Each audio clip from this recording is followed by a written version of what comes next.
કેશોદના Mangrol road આંબાવાડી વિસ્તારમાં અડચણરૂપ વાહનો વિરુદ્ધ કાર્યવાહી કરવામાં આવશે ખરી?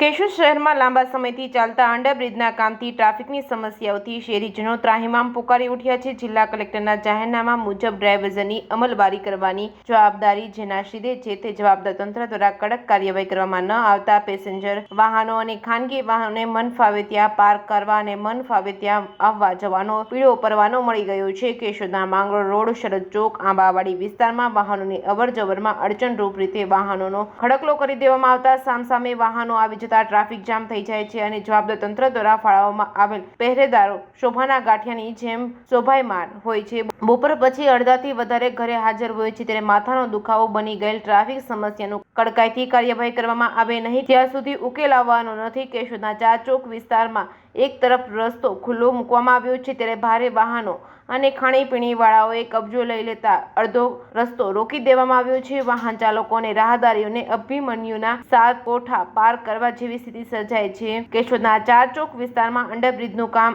અંદાજે 1.5 વર્ષથી ચાલી રહ્યું છે ત્યારે એની સીધી અસર ધંધા રોજગાર પર પડી રહી છે ત્યારે ટ્રાફિક જામ અને અડચણરૂપ વાહનોના ખડકલાઓથી વેપારીઓની સ્થિતિ પડ્યા પર પાટું જેવી કફોડી બની છે। કેશોદ શહેરમાં ઉદ્ભવેલ નાની સમસ્યાઓ માટે ડબલ એન્જિનવાળી સરકારના ચૂંટાયેલા પ્રજાના પ્રતિનિધિઓ, પદાધિકારીઓ, આગેવાનો દ્વારા ગેરંટી આપવામાં આવશે કે શહેરીજનોએ સહન કરવું પડશે એ તો હવે આવનારા દિવસોમાં જ ખબર પડશે।